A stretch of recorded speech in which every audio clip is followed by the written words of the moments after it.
तो चलिए आज पुराणों के एक ऐसी अविश्वसनीय कहानी में उतरते हैं जो सच मानिए समय के हर बंधन से परे है। ये कहानी है काकभुशुंडी की, एक ऐसे साधक की जिसका अनुभव शायद देवताओं से भी कहीं ज्यादा था और जिसका ज्ञान बड़े बड़े ऋषियों से भी गहरा था। जरा एक पल के लिए सोचकर देखिए, क्या ऐसा हो सकता है कि कोई एक जीव पूरी सृष्टि को बनते और फिर मिटते हुए देखे, और ये सब सिर्फ एक बार नहीं बल्कि बार बार, अनगिनत बार। चलिए आज इसी अद्भुत रहस्य को समझते हैं। इनका नाम था काकभुशुंडी। हाँ, एक अमर कौवा जो हमेशा से हर चीज का साक्षी रहा, जिसने समय के हर एक चक्र को, सृष्टि के हर निर्माण और हर विनाश को अपनी आंखों से देखा है, जिसने भगवान राम के हर एक अवतार को जिया है। लेकिन वो हमेशा से एक कौवा नहीं थे। उनकी ये यात्रा तो एक इंसान के रूप में शुरू हुई थी। तो चलिए कहानी के पहले हिस्से में चलते हैं। विद्वान का अभिमान। एक प्रतिभाशाली ब्राह्मण से एक अभिमानी युवा तक का सफर। हम समय में थोड़ा पीछे जाएंगे, जब वो एक कौवा नहीं बल्कि एक बेहद प्रतिभाशाली लेकिन उतने ही अभिमानी इंसान थे। भुशुंडी नाम का ये बालक मतलब असाधारण रूप से बुद्धिमान था। ज्ञान की ऐसी प्यास थी कि वो बड़े बड़े मुश्किल वेद और शास्त्र भी मानो पहली ही बार में समझ जाते थे। वो भगवान शिव के बहुत बड़े भक्त थे और इतनी छोटी सी उम्र में उनकी आध्यात्मिक ऊर्जा देखकर बड़े बड़े ऋषि भी हैरान रह जाते थे। लेकिन जैसे जैसे उनके ज्ञान का सागर बढ़ता गया ना, वैसे वैसे उनके अंदर एक और चीज जन्म ले रही थी, और वो था अहंकार।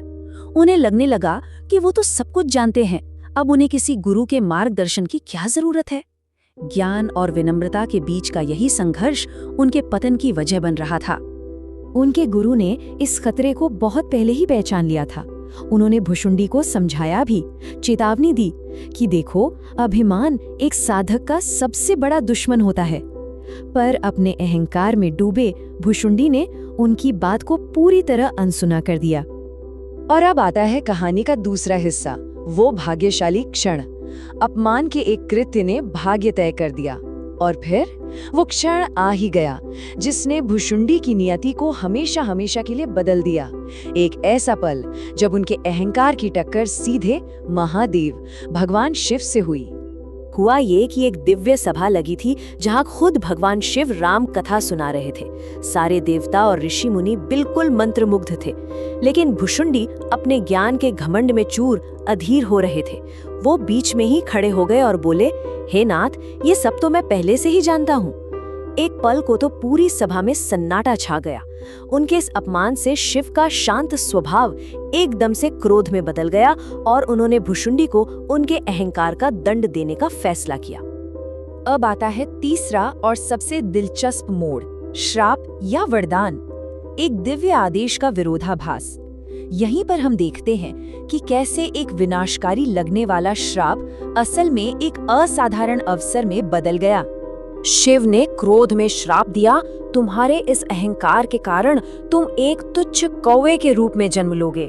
ये सुनकर तो सभा में हलचल मच गई, लेकिन तभी देवी पार्वती ने करुणा दिखाते हुए शिवजी से प्रार्थना की कि भुशुंडी को एक मौका और दिया जाए। उनके आग्रह पर शिव ने उस श्राप में एक असाधारण वरदान भी जोड़ दिया।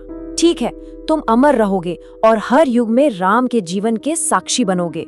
तुम ही उनकी कथा के सबसे बड़े ज्ञाता कहलाओगे। कहानी का चौथा भाग, शाश्वत साक्षी। अनंत काल का एक कौवे की नजर से नजारा, और बस यहीं से भुशुंडी का एक नया जीवन शुरू हुआ। एक कौवे के रूप में जिन्हें अब काकभुशुंडी के नाम से जाना गया, और उन्होंने वो सब देखा जिसकी कोई कल्पना भी नहीं कर सकता।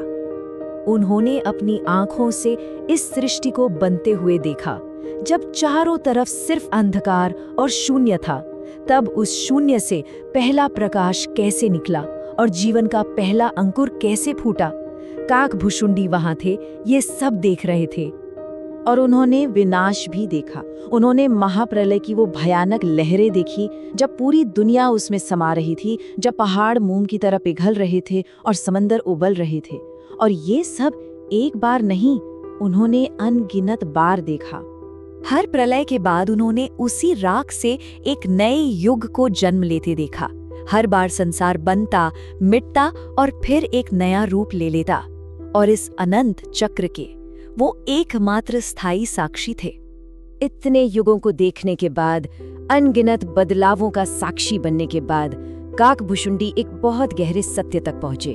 उन्होंने समझा कि ये ब्रह्मांड बदलता है, युग बदलते हैं, प्रलय आते हैं, लेकिन मेरे राम वो कभी नहीं बदलते। वो हर युग में वही शाश्वत सत्य हैं, वही धर्म और वही आदर्श बने रहते हैं। और अब कहानी का 5वां और आखिरी पड़ाव, देवताओं के शिक्षक, अभिमानी विद्वान से दिव्य गुरु तक। ये कहानी का वो हिस्सा है जहां एक अभिमानी शिष्य इस ब्रह्मांड का सबसे बड़ा शिक्षक बन जाता है। एक बार की बात है, भगवान विष्णु के शक्तिशाली वाहन गरुड़ के मन में एक बहुत गहरा संदेह पैदा हो गया। उन्हें ये बात समझ नहीं आ रही थी कि अगर राम स्वयं भगवान हैं, तो वो इतने साधारण मनुष्य की तरह क्यों व्यवहार करते हैं, क्यों दुख सहते हैं। अपने इस गहरे संदेह को दूर करने के लिए शक्तिशाली गरुड़ उस एकमात्र प्राणी के पास पहुंचे जिसने सब कुछ अपनी आंखों से देखा था, काकभुशुंडी। तब काकभुशुंडी ने उन्हें पूरी राम कथा सुनाई, ठीक वैसी ही जैसी उन्होंने युगों युगों तक देखी थी। उन्होंने समझाया कि राम का हर मानवीय काम, उनका हर दुख, हर संघर्ष असल में धर्म की स्थापना के लिए एक दिव्य लीला है।